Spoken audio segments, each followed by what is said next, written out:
Oh mama ye, mama na lobe, mama ye, dele mabondela, tolo na se, mutumpe na moi, olemba te mama, dele mabondela, isika nyonso zali. Voilà, tout le nacé, papa, tout le nacé, maman, tout le nacé, comme bien dit la générique, tout le nacé, papa, maman, tout le nacé, tout le carré, le nganzambe. Ce qui tout le nganzambe était, en tout cas, dans ma caméra, sur éco-marché. Voilà, c'est bel et bien Gaël, promesse Gali Neftali, la casquette de la presse congolaise, vraiment en direct de Tolonacé TV.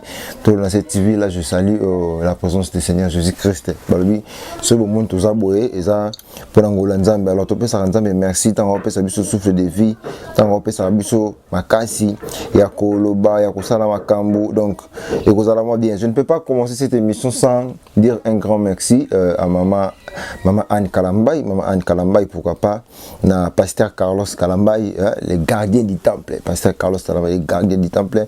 Il y a Jacques-Claude Kalambay à Londres, motema ya maman Deborah, et voilà aussi prophète Rema Saobot, il y a pasteur Emma Katalai, donc couple Katalai à Paris, oui, Pambote na bino yango Fred Puissomo, il y a pasteur Ngambemba là à Paris, couple Mbwaki, papa Freddy et maman Karine, sœur Adeline Mompa na Paris, sœur Adeline Mompa na Paris, fondation Mwasi ya Mokonzi.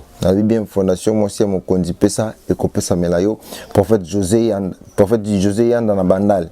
Il tout ça année awa Mosakoli Met na Hollande.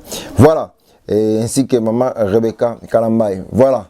On est là toujours dans le cadre d'un système idéologique pour nous faire analyse Nzambe ce qui t'a peu s'améliorer pourquoi pas au région Natanayo mais tant pour au région Natanayo yebani au la polomie jugement zali yebani au la pour jugement zali alors mingo le bezate mais zali sur le moment pas si je ne sais pas quoi dire je vous laisse le temps de suivre cette vidéo et moi et vous on se retrouve juste après pour plus de détails et pour la suite de notre émission. Suivez cet élément et moi et vous on se retrouve juste après cette illustration de vidéo. Merci.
Our friend is in that other room downstairs.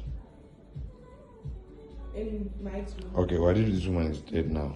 She's not dead. She's still breathing.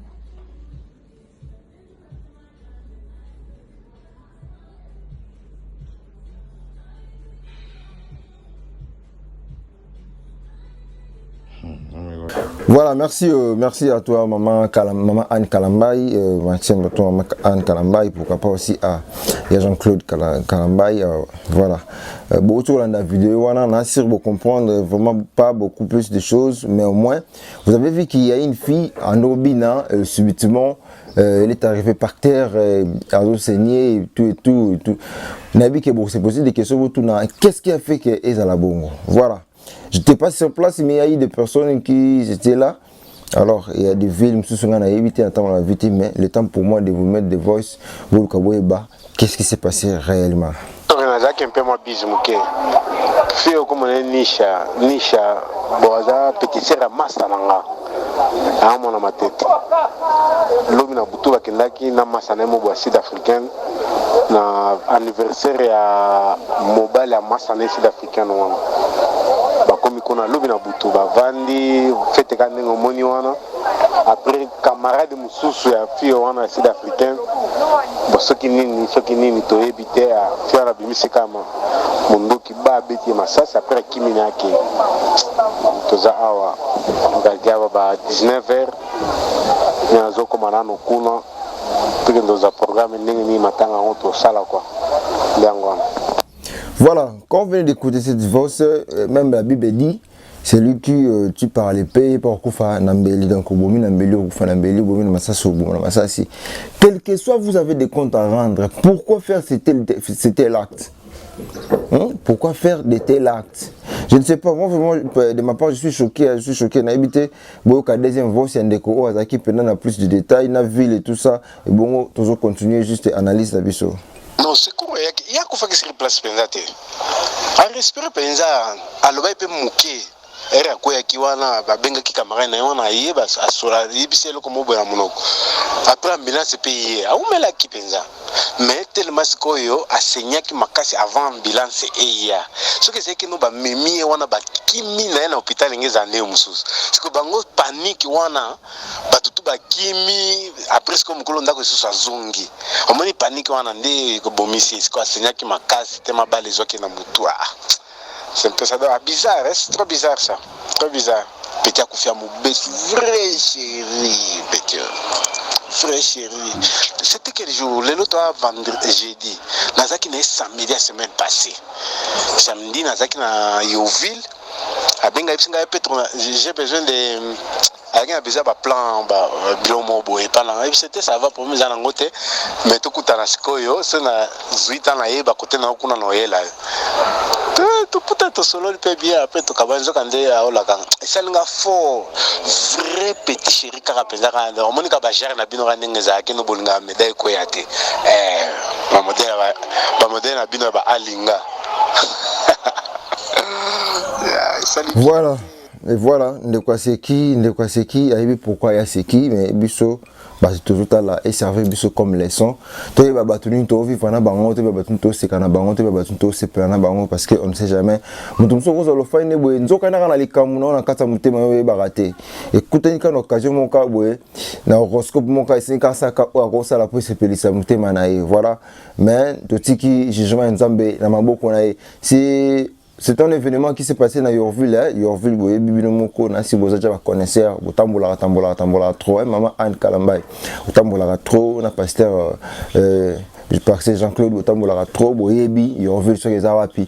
Donc, Nassir, vidéo et lobby, la place Langa et lobby Pene Belé. Il y en a beaucoup plus de commentaires, tu as la vidéo et lobby Pene Belé, tu es bakaka banane auto-fréquenté.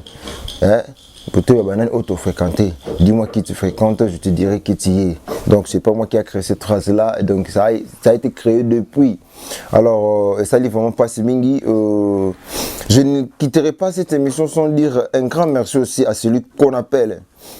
Parce que moni bablo mususu to lo bango kana sentimate bablo mususu to lo bango kana sentimate et ça va fermer nos coma et ça se répéter moi trop mutuzana ilkamuna mutu silana na ye le bele maman qui comme ti ya kosi mamundu ki beko mninga en pleine fête ko kata mninga vie avant boy encore à flair d'âge et ça vraiment bien été. Je dis un grand merci à Pasteur Carlos Kalambaye, le gardien du temple talaka temple bozomo na galo pour mix na katia tolona 100% Jésus, tolona 100% Jésus, le gardien du temple Pasteur Carlos Kalambaye, le gardien du temple Jean-Claude Kalambaye na Londres, motema ya maman Deborah, prophète Rema Saobot prophète Rema Sabaoth, voilà, prophète Rema Sabaoth, il y a pasteur Emma Katalai, vous comprendre, donc tout ça m'a mis en bouche de sorte que mon connaît ça n'a quoi. Fred Puissant 23, il y a pasteur Gambé, voilà. Fred Puissant 23, il y a pasteur Gambé Mbana à Paris, donc Fred, j'attends beaucoup Fred, voilà, je le bébé belé. Couple Boaki, ndesina lobaka masalanga Monique Mbaku, donc masalanga Monique Mbaku, donc couple Mbwaki papa